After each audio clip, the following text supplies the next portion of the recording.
為兩餐乜都肯制，前世撞正輸晒心翳滯，無謂求望發達一味靠穩定，鬼馬雙星着頭勁，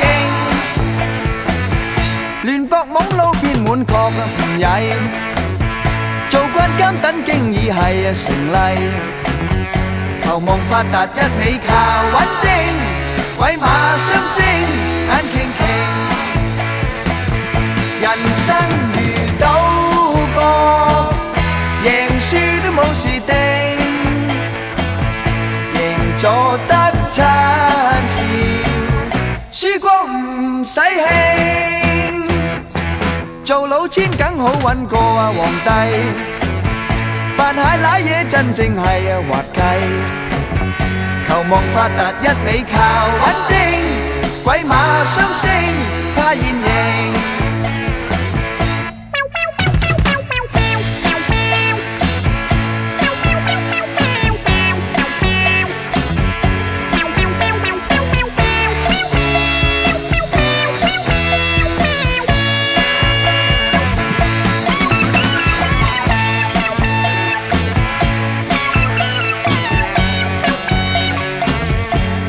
發達一味靠穩定，鬼馬雙星眼傾傾，人生如賭博，贏輸都冇事定，贏咗得餐笑，輸過唔使興，做老千梗好搵過皇帝，扮蟹瀨嘢真正係滑稽，求望發達一味靠穩定，鬼馬雙星，鬼馬雙星，鬼馬雙星，真係有型啊！好，大家好，又翻到嚟我哋節目啦。頭先同大家分享維多利亞時期啦，嗰陣時嘅唔同奇怪職業。咁而家翻嚟，我哋比較分享一啲現代啲嘅，即係近期啲嘅職業。哦，呢啲職業咧，佢雖然啦聽落咧就好似好奇怪或者好 ridiculous 啦，但係其實咧呢啲職業咧又真係需要㗎喎。同埋佢哋個人工都唔係低㗎喎，而家做嘅話。哦，咁啊，大家可能如果想試下嘅話，咁啊可以上網揾下睇下會唔會揾到呢類嘅工啦。合唔合適咁樣係嘛？係咯，咁第一個咧呢個就真係需要大家可能要放得低下自己嘅尊嚴先得。係我諗養狗啊、養貓、養寵物嘅人啦，應該都會好感激呢個職業嘅。呢個呢，就係呢個狗糧試食員啊。咁呢個狗糧試食員呢，其實我就會諗起我個朋友啦，佢真係好愛佢隻狗。咁所以呢，佢每買一隻狗糧呢，一轉新狗糧嘅話呢，佢都會真係去試咗先咯。佢真會試下好唔好食咁樣咯。咁其實狗糧係真係幾香嘅，真係。咁同埋其實即係點解佢哋係需要有呢一個職位呢？咁其實就係因為啲狗係唔可以話到俾你知佢中意食啲乜嘢㗎嘛。因為佢哋講唔到嘢。咁佢好難去表達到佢自己嘅時候，咁其實係可以即係試下會唔會有啲特別難食嘅味道，咁可能令到啲消費者係唔需要花太多錢，即係慳啲錢去試咯。咁可能都或者可能試埋佢個 texture 啊，或者 compare 狗食同埋我哋 human 我哋人食嘅嘢嘅即係質素方面嘅。即係好多狗糧生產公司，即係佢哋都需要去測試下佢哋啲產品，即係都要揾人究竟真係試食下，咁 before 佢哋啲產品真真正正喺唔同嘅商鋪可以販賣。係啊，咁其實我相信接住落嚟我哋所講嘅咧，大部分啦或者好多咧都係某一啲特別嘅公司咧去請嘅人員嚟嘅，或者係通常都係去試下佢哋嘅 product 啊，去試下佢哋嘅產品啊，試下佢哋唔同嘅嘢嘅人員咯。咁但係 before 真真正正出售嘅時候，即係有好多唔同測試嘅工作，就需要去聘用一啲特別人員去翻嚟幫佢嘗試。係啊，例如可能就算你紅酒咁樣啦，咁你都需要有唔同嘅人去品酒，去試下唔同嘅酒係點樣樣嘅，或者可能有啲甚至係再得意啲嘅係一個品水嘅。係品水師。品水師其實以前就可能唔係好多人明白呢個係咩職業啦。我到而家都唔明白。咁但係其實簡單可以介紹一下少少啦。品水師而家都係一個新興嘅職業嚟嘅。咁其實佢哋嘅工作範圍其實同品酒係一樣嘅。咁佢品酒咧就係可能試唔同年代嘅酒。咁而水咧其實係有唔同嘅水嘅。例如可能有啲水係酸鹼度有唔同啦，或者可能有啲水係礦物水，有啲水係蒸餾水，有啲水可能係有氣嘅水、礦泉，係好多唔同嘅嘅水嘅。咁而好多唔同嘅水係可以配合唔同嘅食物去食嘅。咁當然啦，飲唔同嘅水或者對身體有啲咩影響，佢哋都係佢哋嘅職位範圍以內嘅事啦。呢一個亦都可以我哋遲下可以真係做一集嘅節目㗎啦。咁呢一個亦都係一個比較特別嘅一個職位咯。呢啲唔同嘅職員啦，佢哋都有唔同嘅 requirement， 都幾講究嘅。咁就係講緊下一個啦，呢個嘅床褥試訓員。床褥試訓員你都幾正喎呢個。係啊，即係我哋嘅 dream job 嚟㗎，即係有啲乜嘢係勁過你瞓喺度一晚就可以收錢啊！冇得輸啊！呢個我都想試下，係咪嗰啲咩宜家家私入面嗰啲？唔係宜都家私，sorry。咁佢呢個床褥試訓員咧，其實咧係都有佢嘅重要性喺入邊嘅，即係喺芬蘭啊呢啲酒店行業啦，咁佢哋係需要去聘用呢啲 professional 嘅 sleeper。即係啲床褥嘅試訓員，佢真係嚟到佢哋酒店唔同嘅房間去體驗佢哋嘅床褥嘅舒適度，究竟係咪真係令到可以 provide 俾客人一個好舒服嘅感覺？我都有聽講過類似嘅嘢，咁但係呢一個咧係芬蘭啦，但係我有上網有睇過咧，就係 NASA 美國太空總署係有需要去請人哋咧係連續去瞓唔知72日定係個太空艙係咪去瞓呢個？係淨係齋瞓咯，跟住你唔可以做太大嘅動作，and then你齋瞓，淨係瞓72日咯，跟住佢就會俾好多錢你去。我都建議你邊部下咯。係咁我諗我哋可以即係窮困嘅時候可以去睇下，即係齋瞓啫嘛，唔係好需要好多嘢啫。瞓喺張床上面72個小時啊，其實都幾痛苦㗎。唔係係小時定係日子啊？應該唔會瞓72日係嘛？即係好似係好似係72日喎，可能我記錯哦啦，但係都會即係如果唔係嘅話，你72個鐘應該唔會係太難嘅啫。咁又係，但係72日我會癲㗎，萎縮啊個人。係咯，即係等於兩個半月㗎喎，已經係。呢個我都懷疑，但係我相信佢哋做嘅研究，唔知啦。即係當然，可能大家如果有興趣嘅話，可以直接去 NASA 個網嗰度揾下啦。已經冇咗㗎啦，我相信而家已經。咁但係因為佢哋都係嘗試去用科技去更加體貼人嘅需要，咁所以可能每一個人去試嘅時候都會有唔同嘅數據出到嚟咯。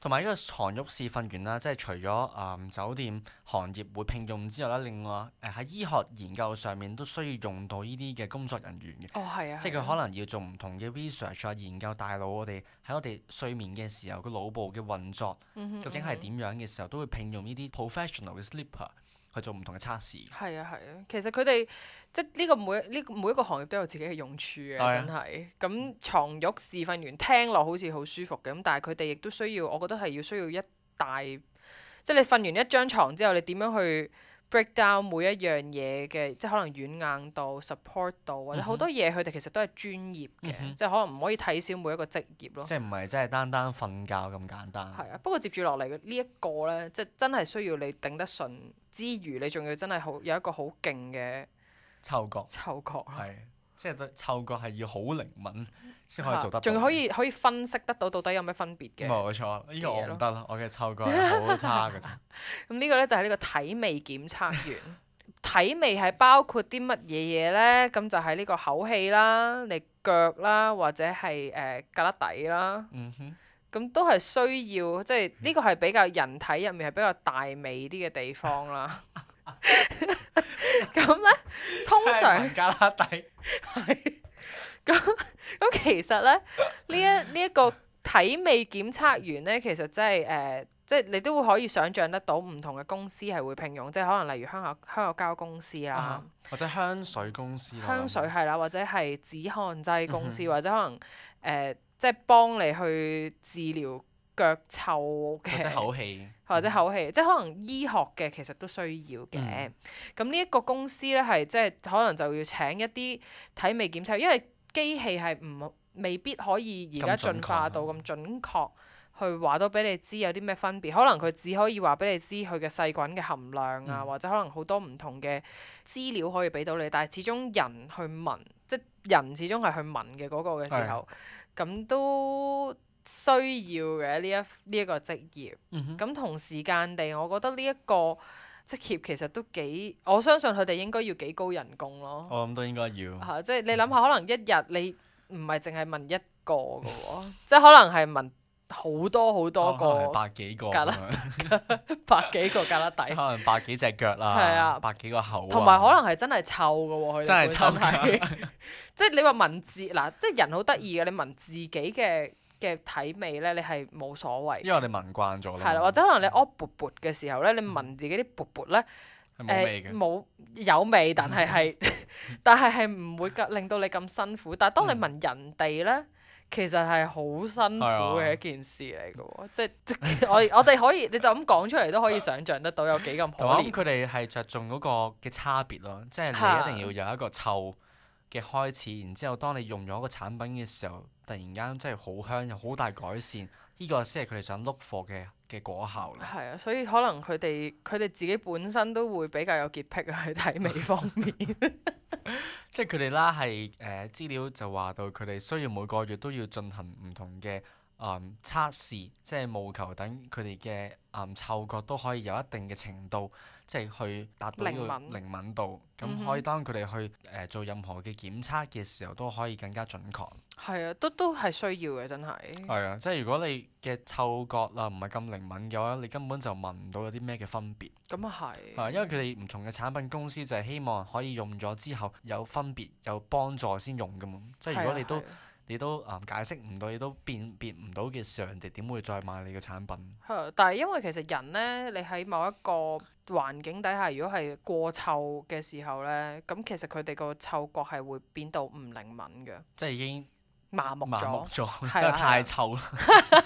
係啊，所以咧我相信佢哋要嘥好多精神同時間或者金錢咧去保養佢哋個嗅覺咯。我諗應該聞完一個之後應該要唞一唞嘅，如果唔係嘅話，聞完一個之後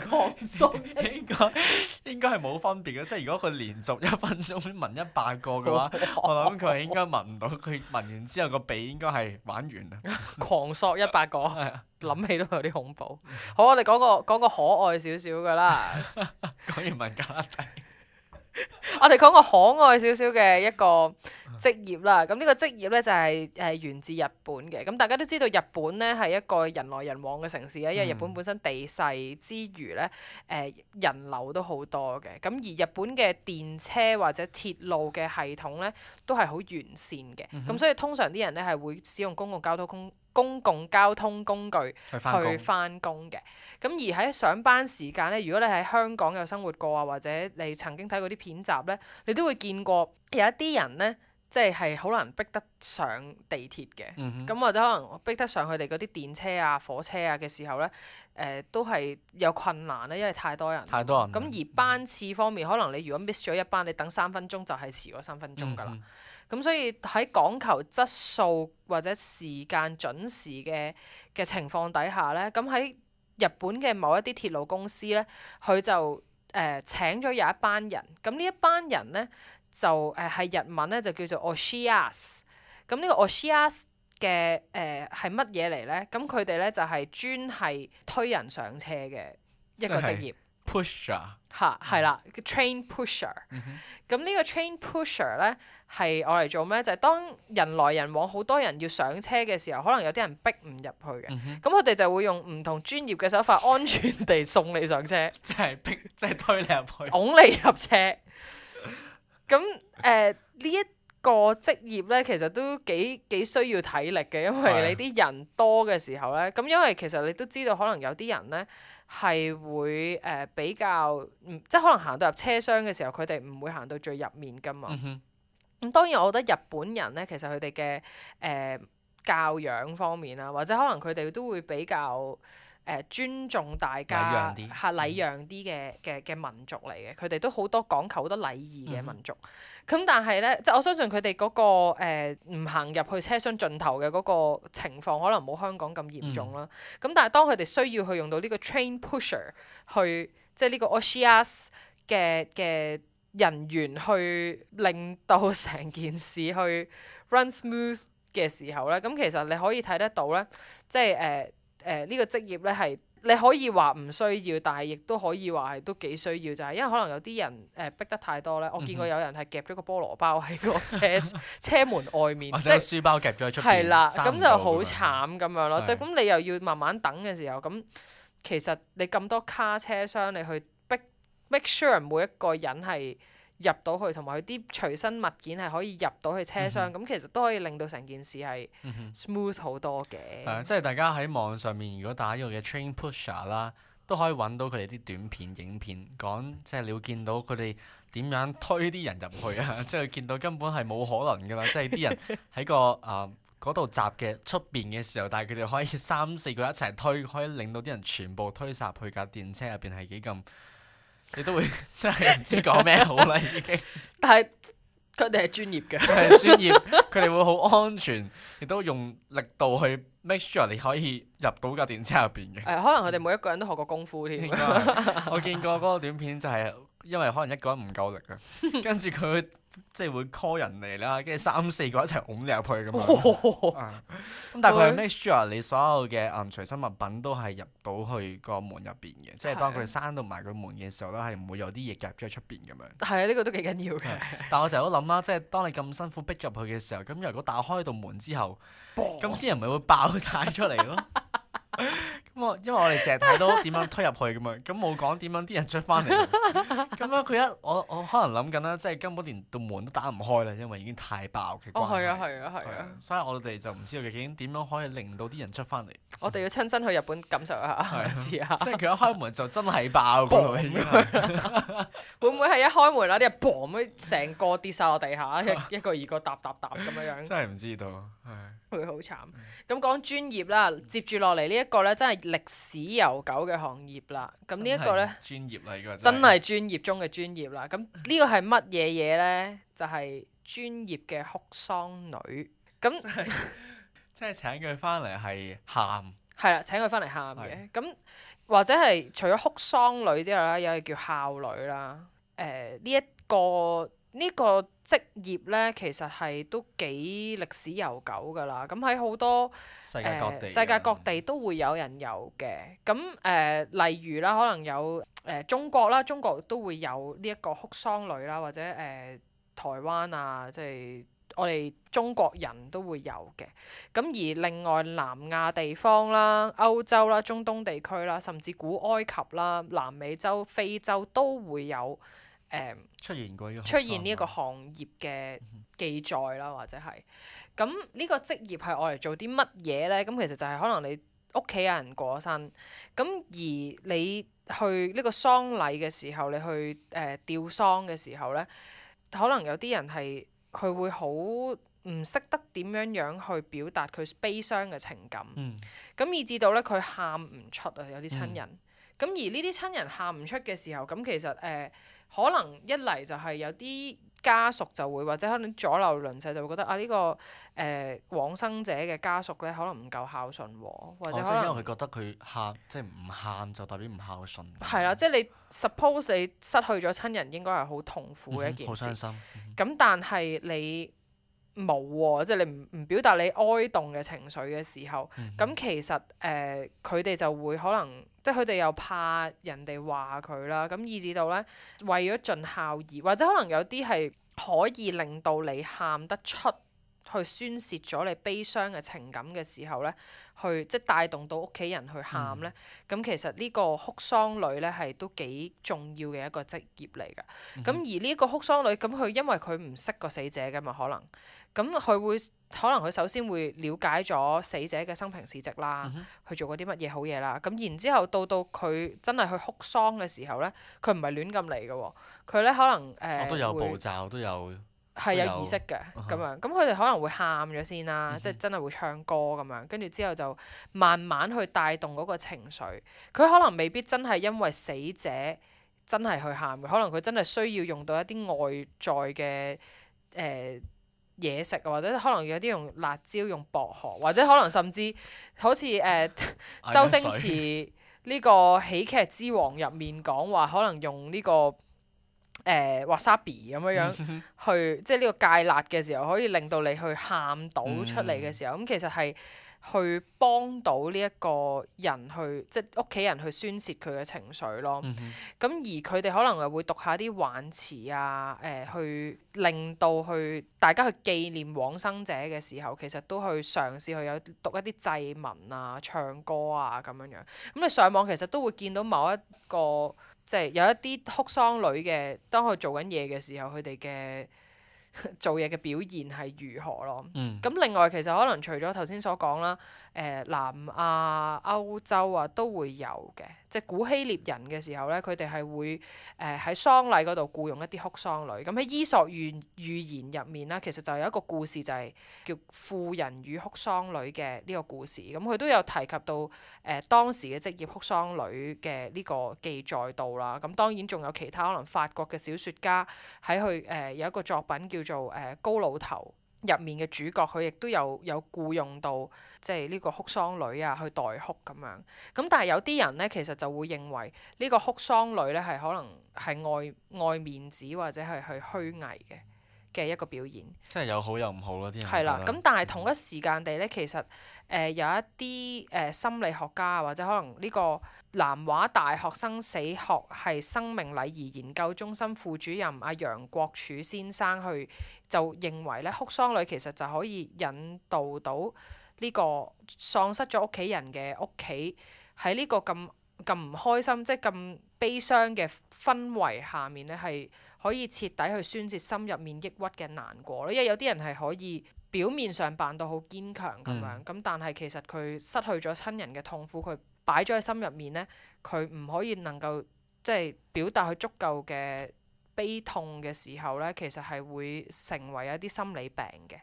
咁而當哭喪女嘅表現咧，其實係可以即係去做到一個心理輔導嘅作用咯。咁即係其實呢個職業都係需要，因為現時為止其實都會有嘅一個職業嚟㗎。咁接住落嚟啦，我哋仲有接住落嚟呢一個咧，就係同我哋頭先所講嘅體味檢測員係有少少類似嘅。呢個咧又係對嗅覺上面有一定嘅要求先可以做得到嘅。係咁呢個係叫做屁屁檢測員，即係頭先我哋講完體味、聞旮旯底啊、聞口氣、聞腳味啦。臭腳。今次啦，我哋今次就係聞呢個嘅噗噗屁啦，即係我哋人所放嘅屁。咁佢哋啲工作人員咧就要負責去聞嘅。咁有啲人可能會奇怪，就係點解連個屁都要聞呢？咁聞嚟有啲咩用呢？其實咧，佢哋呢個屁屁檢測員啦，佢哋所聞嘅屁啦，即係佢哋會覺得喺個屁當中就可以了解到你嘅人嘅身體狀況係點樣。咁可能佢就會從你嘅放屁嘅氣味就可以分析得出你有冇身體上邊有冇任何嘅發炎啊，或者有冇任何嘅感染啊，甚至可能會 detect 得到你有冇患到癌症嘅。哦，咁哇！一個屁可以聞到，一個屁可以聞到咁多嘢出嚟。你試下幫我聞下。唔要，我唔需要啦，OK 嘅。我相信你身體健康。咁其實呢個屁屁檢測員啦，大家唔好睇小佢喎，即係佢嘅人工啦，其實都唔低嘅喎。佢哋可以一年啦，大約係揾呢個嘅5萬蚊美金一年都可以揾到。咁佢真係要放低好多尊嚴先，好多尊嚴擺出嚟先得。幾大犧牲嘅啲屁屁檢測員。係，同埋我真係試過咧，有啲人咧佢放屁嘅呢件事咧，係真係好臭。你明唔明？係真係好臭嘅時候，咁你聞到你真係會想嘔嘅喎。咁你仲要揾呢一樣嘢嚟做一個職業咧？我心諗點解你哋即係佢哋唔直接做個身體檢查？係咯，點解要放屁嚟聞屁咧？咁樣我都唔知道。但係呢個真係真真正正存在嘅職業嚟嘅。係咯，哇！真係。咁但係我就好奇就係佢點樣收集啲屁咧？即係係咪會有個人喺佢面前放啦？咁即係佢要等到佢放過，即係佢坐喺度同佢即係你眼望我眼，即係幾時放啦？放得未啊？咁樣要傾偈咯，放啦放啦，放啦舉個鼻外聞咁樣。唔係嘅，我覺得可能即係因為有啲嘢食係會令到你促進你放屁噶嘛，即係令你快啲黃豆放啊、番薯啊咁樣，咁會噗咁樣。哦，可能係啦，應該係咁樣嘅。我諗應該收集唔到啲屁，即係你一放咗出嚟嘅時候，你冇一個攞個 container 裝住啲。你攞個袋塞住佢。所以我諗都應該係真人喺你面前放嘅，即係可能你新鮮啲啊嘛。係咯，應該係新鮮啲咁，冇雜質啊嘛。係仲要喺一個密閉嘅空間，仲要唔可以有通風嘅喎。如果係嘅話。我諗佢應該會臭暈咗，聞完一個之後，咁啊，跟住我諗呢個嘅屁屁檢測員同埋體味檢測員啦，當佢哋聞完一個之後，佢哋唞唞嘅。一定要唞啊，大佬，仲要寫藥單添啊！呢個係咪啊？若果佢不停咁樣一日做8個小時，咁佢個鼻會爛咗咯。聞幾十個嘅話，我諗應該真係唔係人人都可以做得到嘅。唔係，同埋另外一樣嘢，因為呢個係關身體檢測嘅事咧，可能有啲人佢本身有病毒咧，因為放屁咧喺中醫有一啲角度嚟睇，就係點解你放屁會臭，就係因為你個腸胃入面有啲細菌去有啲發酵或者有啲死咗嘅病毒啊，定點樣咧？咁係會藉住呢個放屁咧嘅動作去將嗰啲唔好嘅 gas 放出嚟嘅。即係如果你放屁係唔臭，或者你屙缽係唔臭嘅話咧。咁係一件，即係屙缽好難唔臭啦，但係你放屁係唔臭嘅話咧，其實放到香屁出嚟。係啊，你食花咁係嘛？食懟支香薰油落去，有一個屁係會香嘅喎，放個香屁先咁樣。可能身體健康嘅人係，或者佢個屁係冇咁濃烈嘅一個味道。係咯，即係可能會清新啲。即係好難 imagine 得到係會香呢個程度。唔係，或者係冇味咯，唔一定香。即係 neutral 啦。係咯，即係唔臭唔代表唔臭代表香咯。OK。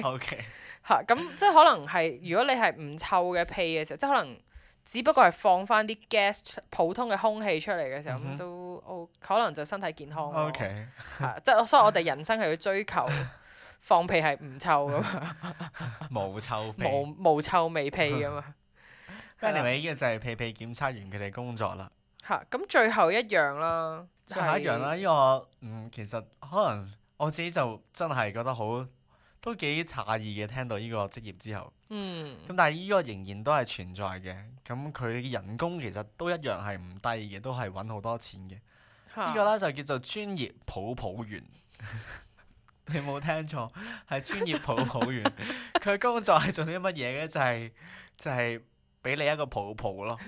但係佢唔係喺平常街上面，可能你見到一啲即係 free hug 嗰啲咧，即係可能去普通攬你下。但係呢個專業泡泡員啦，佢嘅專業程度啦，就係佢會一個，我唔知佢嘅手法會係點樣啦。咁但係佢就係 description 就係講到佢就係認為呢個嘅 physical touch 即係透過人同人之間嘅觸摸，可以令到帶俾人生理同埋心理上面都有一個正面嘅效果嘅。咁其實都係嘅，因為可能有啲媽媽即係嗰啲教媽媽去點樣去照顧小朋友啊、嬰兒嘅書嘅時候，都有提及到就係可能一啲攬嘅動作啦，即係去 hug 呢個動作咧，其實係會俾到呢個小朋友有好多嘅安全感同埋好多嘅正面嘅能量嘅。就可能啲小朋友好不安、好驚嘅時候，透過如果你可能細個你係被攬得夠咧，小朋友長大咗之後，佢嘅安全感嘅比率即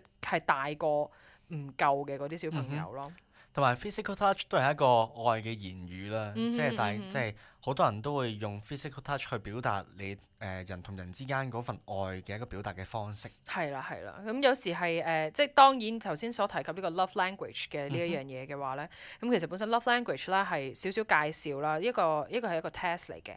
咁呢個 love language 咧就係可能你會人係用好多唔同嘅方式去表達愛啦。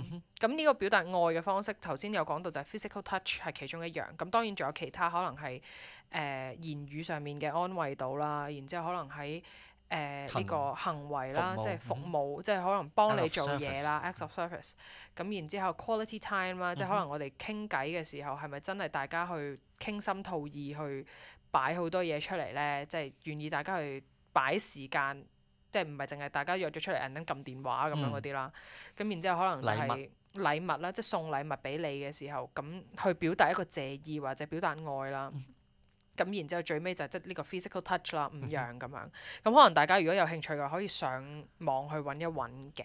咁而頭先所講到最緊要呢個 physical touch 入面，其實佢哋所講嘅嘢咧都幾 pro 㗎喎。係啊，呢個行業啦，佢哋嘅資訊啦，即係佢哋都認為呢個嘅行業有佢一定嘅認受性，即係佢哋呢個存在嘅意義，即係可以帶俾到人哋有好多唔同嘅正面嘅影響。咁但係即係見仁見智啦，啲人可能覺得呢個行業有啲可取啊，有啲可能會覺得係比較可圈可點咁樣啦。係啊。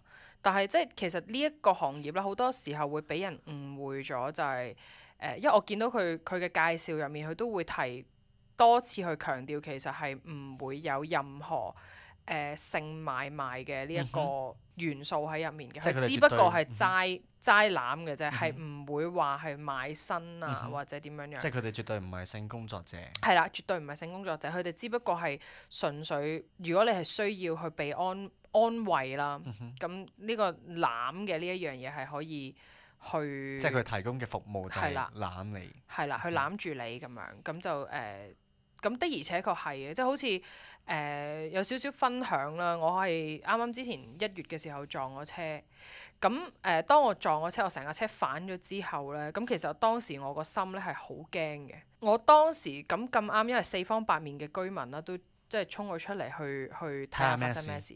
咁有一個 auntie 咧，佢就出咗嚟幫我去睇啊，就同埋安慰我咁樣啦。咁亦都同我講話，你睇下你架車，你睇下你自己，即係你架車已經損失，即係爛到咁樣啦。因為係成架車反咗，好似 flip pancake 咁樣啦，成架車反轉咗。只不過我身體上面所受嘅傷，只不過係一個即係deep cut 咁樣，我亂咗針咁樣。但係即都係不幸中之大幸啦。咁到後嚟，我係好驚嘅情況底下，即係佢無論講幾多嘢，言語上面已經係reach 唔到我去一個令到我 calm down 嘅一個地步。咁所以我當時係極度恐慌嘅情況底下，我淨係要求嗰個 auntie 可唔可以即係黑一黑我咯，即係去攬一攬咁樣。咁因為嗰個係一個即係比較上咗年紀嘅auntie 咁樣啦。咁佢亦都幾好攬嘅，因為佢佢有啲肉地嘅。咁所以咧到我攬完之後，即係我攬嘅時候，佢就係你需要一個黑，因為你好驚。跟住我攬佢嘅時候，我都 feel 到我自己成個身係震晒嘅。但係當我被攬完之後啦，我都好清楚地係 feel 得到我即刻成個人係 calm 咗，同埋我係平安咗好多咯。即係會知道理清咗自己發生緊咩事，同埋我需要去做啲乜嘢，係冷靜咗咯。咁所以其實即係呢個行業係咪需要咧？我覺得係需要嘅，但係同時間地佢點樣去收費啊，或者點樣，其實都幾得意啊。佢都1蚊1分鐘嘅。係啊。都多過1蚊1分鐘添啊，可能有時都係啊，咁但係即係或者可能你一個唔夠，可能打孖上去2個人攬住你咁樣佢係一個嘅 option 俾你可以選擇。佢有唔同嘅 service 嘅，咁當然真係再重新再講啦，呢個係完全同性係無關嘅，即係唔係呢個，佢哋唔係妓女，佢哋唔係去做一啲即係性交易嘅一啲嘢咯，咁但係佢哋亦都有 overnight 嘅，即係你需要可能傾偈講成晚咁樣嘅時候，咁你係需要嘅話，咁可能佢哋係會陪你咯。其實有時有啲情況底下，真係唔需要太多言語，可能即係唔使話講啲乜嘢。淨係需要坐喺度聽 and then 去攬住你，咁就其實已經好足夠咯。有時係啊，咁所以其實每一行職業都有佢需要嘅地方嘅。而家講起行行出狀元，好老土啊呢句嘢。係咯，咁當然啦，仲有可能仲有其他嘅唔同嘅特別嘅職業嘅，可能有呢個咩寫 fortune cookie 嘅。係啦，即係呢啲 fortune cookie 啊，入邊嗰張紙啦，係會話俾你聽，你嘅運程係點樣？係啦，嗰張紙都要有個職業有人寫先可以寫得出嚟。即係每一樣嘢你都有唔同嘅人去負責嘅。咁所以其實我哋即係節目都差唔多嚟到尾聲啦。咁我哋都可以可以睇得到，我哋身邊唔同行業嘅人，我哋都可以值得尊重咯。咁同埋係每一件產品嘅誕生啦，佢都有一批人去嘗試或者去試好多唔同嘅，即係做好多測試咁樣咯。所以其實我哋需要珍惜。好幸福㗎啦，我哋係咯，我哋好幸福，因為我哋唔需要去聞屁屁啦，係啊我哋唔需要去聞人哋胳肋底啊，但係已經有呢啲人去幫我哋做咗呢一堆嘅嘢。咁當然可能佢哋係有好多嘅人工啦，好高人工咁樣，但係佢高人工之餘，其實我相信係值得㗎咯，即係佢哋係應該要俾咁高人工㗎咯。都好好啦，咁即係今日可以認識到好多唔同類型嘅職業。咁但係同一時間，有啲好好笑，但係有啲係真係係需要嘅。如果大家係有興趣嘅話，自己可以上網揾下啦。咁但係我哋今日嘅時間其實都差唔多啦。或者下一次嘅時候再同大家分享多啲。係啦，咁我哋下一次再同大家分享其他嘅我哋所覺得有趣嘅 topic 啦。咁樣係咯，咁就我哋下一次再見啦。拜拜。拜拜。